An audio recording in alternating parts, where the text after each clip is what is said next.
Bonjour, je m'appelle François-Marie Porte, je suis philosophe dans la région de Bordeaux et j'enseigne à l'Institut Péberlan. Lorsque quelqu'un affirme que Dieu est une invention de l'homme, il pense avoir réglé la question.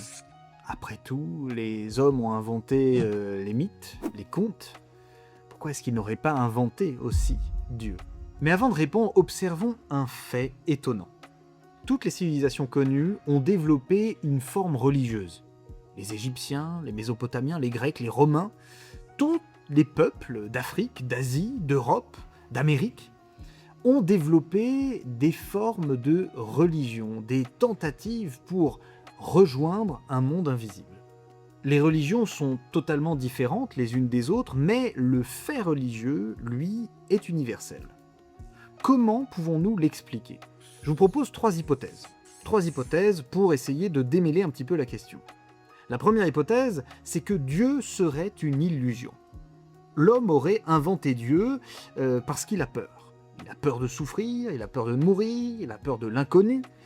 Dieu serait alors une sorte de consolation, une consolation imaginaire, une réponse psychologique à nos angoisses.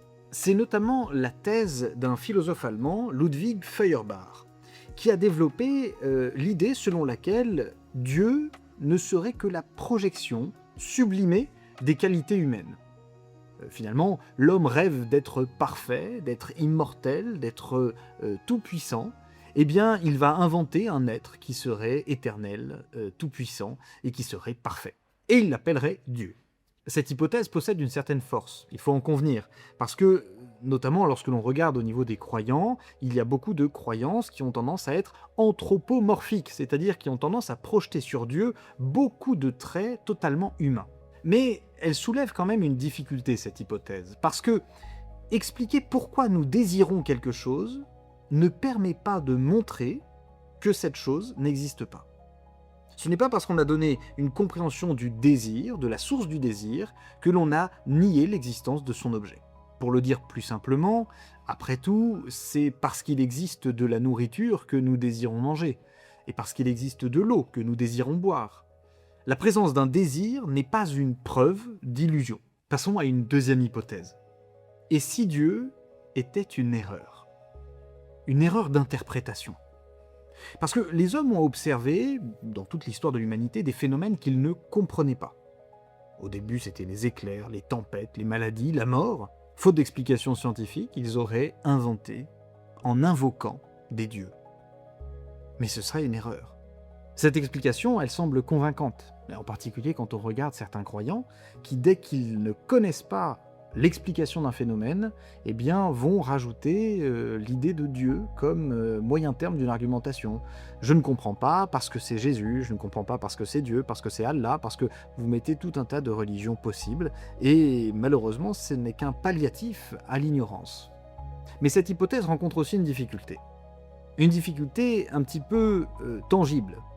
Même dans les sociétés les plus scientifiques, la question de Dieu ne disparaît jamais. Nous savons aujourd'hui expliquer les éclipses, la gravitation, le mouvement des astres, etc. Et pourtant, la question demeure, pourquoi existe-t-il quelque chose plutôt que rien? Pourquoi l'univers est compréhensible? Pourquoi existe-t-il des constantes que l'on va même appeler des lois de la nature? La science répond admirablement au comment, mais elle répond beaucoup moins facilement à la question du pourquoi. Il reste alors une troisième hypothèse. Et si la recherche du divin correspondait à quelque chose de réel? Un philosophe grec nommé Aristote écrivait au début de son livre qui s'appelle La métaphysique que tous les hommes désirent naturellement savoir. Peut-être existe-t-il en l'homme un désir naturel d'absolu, de vrai, de bien. Et la religion ne serait ni une illusion, ni une erreur, mais une tentative d'une ouverture fondamentale de l'esprit humain vers quelque chose qui le dépasse complètement. Bien sûr, cette hypothèse ne manifeste pas l'existence de Dieu, ne démontre même pas l'existence de Dieu, mais elle transforme la question. Peut-être que la vraie question n'est pas pourquoi les hommes inventent-ils Dieu, mais peut-être faut-il plutôt se demander pourquoi les hommes cherchent-ils Dieu, quelles que soient les époques et quelles que soient les civilisations. À cette question, il est évidemment possible de répondre qu'il s'agirait d'une illusion universelle, Mais ce phénomène-là, encore, nécessiterait lui aussi une explication.